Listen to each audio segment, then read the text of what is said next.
नमस्कार मित्रांनो, मी दीपक वडवी. मित्रांनो, आजच्या या व्हिडिओत आपण पाहणार आहोत माजी विद्यार्थी संघ याचे प्रोसिडिंग लेखन व इत्युक्त लेखन कसे करावे. माध्यमिक व उच्च माध्यमिकसाठी हे लेखन करण्याचा प्रयत्न केलेला आहे. माहे ऑगस्ट 2026 करता सभा क्रमांक 1 साठी लेखन करण्याचा प्रयत्न केलेला आहे. शासन निर्णयानुसार वर्षातून 2 सभा याच्या घ्यायच्या आहेत. पहिली सभा ही या ऑगस्ट महिन्यामध्ये लेखन करण्याचा प्रयत्न करत आहे. मित्रांनो, त्याआधी आपण जर या चॅनलला नवीन असाल, या चॅनलला सबस्क्राईब करायचं आहे, या व्हिडिओला लाईक करायचा आहे, हा व्हिडिओ आपल्या मित्रांना नक्की शेअर करायचा आहे, कारण असेच माहितीवरील व्हिडिओ आपणास या चॅनलला पाहावयास मिळतात. मित्रांनो, आपणास जर या माजी विद्यार्थी संघाची PDF किंवा वर्ड फाईल हवी असेल तर डिस्क्रिप्शनला जी लिंक दिली आहे त्यावरून आपण हे प्राप्त करू शकणार आहात. या ठिकाणी शाळा केंद्र तालुका जिल्हा आपणास टाकून घ्यावायचा आहे. ज्या दिवशी आपण माजी विद्यार्थी संघाची बैठक घेणार आहोत ती तारीख या ठिकाणी टाकायची आहे. मी डेमोसाठी ही तारीख टाकलेली आहे. ठराव किंवा ठरावाचा तपशील या ठिकाणी या पद्धतीने लेखन करून घ्यायचं आहे. दिनांक 6 ऑगस्ट 2025 रोजी शाळा, या ठिकाणी शाळेचं नाव टाकायचं आहे. येथील मुख्याध्यापक म्हणजे हे सचिव असतात, त्यांचं नाव या ठिकाणी आपल्याला टाकून घ्यायचं आहे. या ठिकाणी पहिला विषय घेण्यात आलेला आहे माजी विद्यार्थी संघाची पुनर्रचना व नवीन सदस्य नोंदणीबाबत. मागील वर्षात देखील आपण या माजी विद्यार्थी संघाच्या 2 बैठका घेतलेल्या आहे. या वर्षामधील ही पहिली बैठक आहे. या ठिकाणी पहिला विषय घेतला आहे माजी विद्यार्थी संघ शासन निर्णय तसेच माजी विद्यार्थ्यांमधील दुवा म्हणून महत्त्वाची भूमिका बजावते. शासन निर्णयानुसार 1 ऑक्टोबर 2025 नुसार प्रत्येक शैक्षणिक संस्थेत माजी विद्यार्थी संघ स्थापन करणे आवश्यक असल्याचे सांगण्यात आलेले आहे. या निर्णयाचा मुख्य उद्देश शाळेतील सर्वांगीण विकासात माजी विद्यार्थ्यांचा सहभाग वाढवणे हा आहे. माजी विद्यार्थ्यांना अनुभव, कौशल्य व मार्गदर्शनातून विद्यमान विद्यार्थ्यांना अमूल्य मदत मिळू शकते. संघ स्थापनेमुळे शाळा व माजी विद्यार्थी यांच्यात सातत्यपूर्ण संबंध निर्माण होतात. शासनाच्या मार्गदर्शक तत्वानुसार पारदर्शक व शिस्तबद्ध संघ रचना अपेक्षित आहे. संस्थेच्या शैक्षणिक, सामाजिक व सांस्कृतिक उपक्रमांना बळकटी देण्यासाठी संघ महत्त्वाचा ठरतो. माजी विद्यार्थ्यांचा सहकार्याने विविध उपक्रम, निधी संकलन व शैक्षणिक मदत शक्य होते. या पार्श्वभूमीवर आमच्या संस्थेत माजी विद्यार्थी संघ स्थापन करण्याची प्रक्रिया हाती घेण्यात आली आहे. या उपक्रमामुळे संस्थेचा विकास व विद्यार्थ्यांचे हित साध्य होईल असा विश्वास व्यक्त करण्यात आलेला आहे, असे सांगून शासनाचे परिपत्रक जे आहे त्याचं देखील या ठिकाणी वाचन करण्यात आलेलं आहे. व यावेळी जमलेला सर्व माजी विद्यार्थी संघ यामधून अध्यक्षाची निवड ही सर्वानुमते निवडलेल्या शाळेच्या माजी विद्यार्थी म्हणजेच पुरुष किंवा स्त्री यामधून करण्यात येईल. तसेच उपाध्यक्ष देखील सर्वानुमते निवडलेला शाळेचा माजी विद्यार्थी पुरुष किंवा स्त्री असावा असे ठरविले. व कोषाध्यक्ष सदस्य हे देखील सर्वानुमते निवडलेले माजी विद्यार्थी असतील व सचिव म्हणून शाळेचे मुख्याध्यापक हे असतील असे शासन निर्णयानुसार ठरवून आपणास वर्षातून 2 सभा आयोजित करावयाच्या आहे असे देखील सांगण्यात आले. व आजच्या सभेत या माजी विद्यार्थी संघाची निर्मिती यावेळी करण्यात आलेली आहे व हा ठराव सर्वानुमते या ठिकाणी मंजूर करण्यात आलेला आहे. या ठिकाणी सूचक अनुमोदक आपल्याला टाकून घ्यावायचा आहे. सभेचा दुसरा विषय आहे शाळेच्या विकासासाठी आर्थिक व भौतिक सहकार्य. 2 नंबरचा फार महत्त्वाचा असा विषय आहे. शाळेच्या सर्वांगीण विकासासाठी आर्थिक व भौतिक सहकार्य मिळवण्याबाबत चर्चा करण्यात आली. मुख्याध्यापकांनी उपस्थित माजी विद्यार्थ्यांना आपल्या मातृसंस्थेच्या प्रगतीसाठी सहकार्य योगदान देण्याचे आवाहन यावेळी करण्यात आलेले आहे. शाळेच्या पायाभूत सुविधा, ग्रंथालय, विज्ञान प्रयोगशाळा व डिजिटल वर्गासाठी आवश्यक सहकार्याची माहिती देण्यात आली. गरजू विद्यार्थ्यांसाठी शैक्षणिक साहित्य, क्रीडा साहित्य व इतर आवश्यक वस्तू उपलब्ध करून देण्याचे आवाहन यावेळी करण्यात आलेले आहे. माजी विद्यार्थ्यांनी आपल्या क्षमतेनुसार आर्थिक तसेच भौतिक स्वरूपात सहकार्य करावे असे नमूद करण्यात आले. शाळेच्या गुणवत्ता वाढीसाठी सर्वांनी एकत्रपणे कार्य करण्याची गरज अधोरेखित करण्यात आली. शाळेच्या विकासासाठी देणगीदार व सामाजिक संस्थांशी संपर्क साधण्याचेही ठरवण्यात आले. उपस्थित माजी विद्यार्थ्यांनी शाळेच्या विकासासाठी सकारात्मक प्रतिसाद देण्याचे आश्वासन दिले. शाळेच्या उज्ज्वल भविष्यासाठी सातत्याने सहकार्य करण्याचा निर्धार सर्वांनी व्यक्त केला. सभेतील सर्व ठराव उपस्थित सदस्यांनी बहुमताने यावेळी मंजूर करण्यात आलेले आहे. या ठिकाणी सूचक अनुमोदक आपल्याला टाकून घ्यावायचा आहे.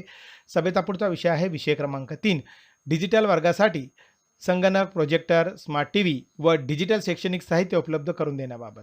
शाळेतील डिजिटल वर्ग अधिक सक्षम करण्यासाठी आवश्यक सहकार्याबाबत सविस्तर चर्चा करण्यात आली. संगणक, प्रोजेक्टर, स्मार्ट टीव्ही तसेच विविध डिजिटल शैक्षणिक साहित्य उपलब्ध करून देण्याचे आवाहन माजी विद्यार्थी संघाला करण्यात आले. मुख्याध्यापकांनी आधुनिक शिक्षण पद्धतीसाठी डिजिटल साधनांचे महत्त्व उपस्थितांना समजावून सांगितले. विद्यार्थ्यांना गुणवत्तापूर्ण व तंत्रज्ञानाधारित शिक्षण मिळवण्यासाठी सर्वांनी योगदान द्यावे असे आवाहन यावेळी करण्यात आलेले आहे. माजी विद्यार्थ्यांनी आपल्या क्षमतानुसार आर्थिक किंवा भौतिक स्वरूपात सहकार्य करण्याची तयारी दर्शवली.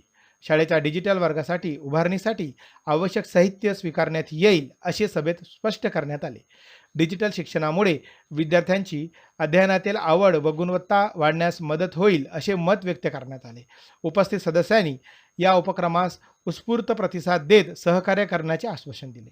डिजिटल वर्ग सुसज्ज करण्यासाठी आवश्यक नियोजन लवकरच तयार करण्याचे ठरवण्यात आले.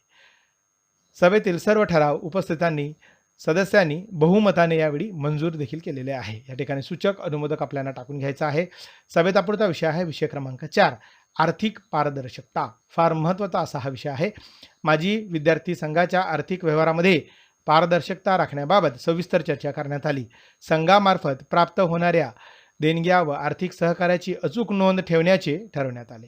सर्व आर्थिक व्यवहार पावतीसह व नोंदवहीत नियमितपणे नोंदवण्याबाबत सूचना देण्यात आल्या. खर्चाचा तपशील वेळोवेळी सर्व सदस्यांसमोर सादर करण्यात यावा असे ठरवण्यात आले. देणगीदार व माजी विद्यार्थ्यांचा विश्वास कायम राहण्यासाठी आर्थिक पारदर्शकता आवश्यक असल्याचे मुख्याध्यापकांनी सांगितले. संघाच्या बँक खात्यामार्फत आर्थिक व्यवहार करण्यास प्राधान्य देण्याचा निर्णय यावेळी घेण्यात आलेला आहे. वार्षिक आर्थिक अहवाल सभेत सादर करून सर्व सदस्यांची मान्यता घेण्याचे ठरवण्यात आले. शाळेच्या विकासासाठी मिळालेल्या निधीचा विनियोग नियमानुसार करण्यावर भर देण्यात आला. उपस्थित सदस्यांनी आर्थिक शिस्त व पारदर्शकतेचे पालन करण्याची तयारी दर्शवली. सभेतील सर्व ठराव उपस्थित सदस्यांनी एकमताने यावेळी मंजूर केलेला आहे. या ठिकाणी सूचक अनुमोदक आपल्याला टाकून घ्यायचा आहे. सभेचा पुढचा विषय आहे विषय क्रमांक 5 वार्षिक कृती आराखडा तयार करून मंजुरी घेणे. सभेमध्ये चालू शैक्षणिक वर्षासाठी माजी विद्यार्थी संघाचा वार्षिक कृती आराखडा तयार करण्याबाबत चर्चा करण्यात आली. शाळेच्या सर्वांगीण विकासासाठी विविध उपक्रमांचा आराखड्यात समावेश करण्यात आला. ग्रंथालय विकास, डिजिटल वर्ग, वृक्षारोपण, करिअर मार्गदर्शन, विद्यार्थी सत्कार व सामाजिक उपक्रमांचे नियोजन करण्यात आले. प्रत्येक उपक्रमासाठी जबाबदार सदस्य व आवश्यक सहकार्य निश्चित करण्यात आले. शाळेच्या गुणवत्ता वाढीसाठी माजी विद्यार्थ्यांचा सक्रिय सहभाग राहील असे ठरवण्यात आले. उपस्थित सदस्यांनी आराखड्यावर आपली मते व सूचना मांडल्या. प्राप्त सूचनानुसार आवश्यक सुधारणा करून कृती आराखडा अंतिम करण्यात आला. तयार करण्यात आलेला वार्षिक कृती आराखडा उपस्थित सदस्यांसमोर सादर करण्यात आला. उपस्थित सर्व सदस्यांनी कृती आराखड्यास एकमताने मंजुरी दिली. आराखड्यातील सर्व उपक्रम नियोजित वेळेत प्रभावीपणे राबवण्याचा निर्धार व्यक्त करण्यात आला. मुख्याध्यापकांनी माजी विद्यार्थी संघाचा सहकार्याबद्दल समाधान व्यक्त करून सर्वांचे आभार देखील यावेळी मानलेले आहे. या ठिकाणी सूचक अनुमोदक आपल्याला टाकून घ्यायचा आहे. सभेचा पुढचा विषय आहे विषय क्रमांक 6 करिअर मार्गदर्शन व स्पर्धा परीक्षा मार्गदर्शन सत्र. फार महत्त्वाचा असा हा देखील विषय आहे. विद्यार्थ्यांसाठी करिअर मार्गदर्शन व स्पर्धा परीक्षा मार्गदर्शन सत्र आयोजित करण्याबाबत सविस्तर चर्चा करण्यात आली. विद्यार्थ्यांना उच्च शिक्षण, करिअर, विविध संधी तसेच स्पर्धा परीक्षांची माहिती मिळावी हा उपक्रमाचा मुख्य उद्देश असल्याचे सांगण्यात आले. माजी विद्यार्थ्यांपैकी विविध क्षेत्रात कार्यरत तज्ज्ञांचा मार्गदर्शनासाठी निमंत्रित करण्याचे ठरवण्यात आले. हे मार्गदर्शन सत्र पुढील महिन्यात आयोजित करण्याचा निर्णय एकमताने घेण्यात आला. कार्यक्रमाच्या नियोजनाची जबाबदारी माजी विद्यार्थी संघाकडे सोपवण्यात आली. 10वी व 12वीच्या विद्यार्थ्यांनी विशेष प्राधान्य देऊन त्यांचा सहभाग सुनिश्चित करण्याचे ठरवण्यात आले. स्पर्धा परीक्षा, करिअर नियोजन, व्यक्तिमत्व विकास व यशस्वी अभ्यास पद्धती यावर मार्गदर्शन करण्यात येणार आहे. या उपक्रमामुळे विद्यार्थ्यांचा आत्मविश्वास वाढून त्यांचा योग्य करिअरची दिशा मिळेल असा विश्वास व्यक्त करण्यात आलेला आहे. उपस्थित सर्व सदस्यांनी या उपक्रमास उत्स्फूर्त पाठिंबा दर्शवून सहकार्य करण्याचे आश्वासन यावेळी देण्यात आलेले आहे. सभेतील सर्व ठराव सदस्यांनी या ठिकाणी बहुमताने किंवा एकमताने या ठिकाणी मंजुरी दिलेली आहे. या ठिकाणी सूचक अनुमोदक आपल्याला टाकून घ्यायचा आहे. पुढचा विषय आहे विषय क्रमांक 6 ऐन वेळेस उपस्थित होणारे विषय. ऐन वेळेसच्या विषयावर सखोल चर्चा करून श्री टिंबटिंब यांनी सभेस उपस्थित सर्व सदस्यांचे आभार व्यक्त केले अशा पद्धतीने खेळीमेळीच्या वातावरणात अध्यक्ष यांच्या संमतीने सभा संपन्न झाली असे घोषित करण्यात आलेले आहे.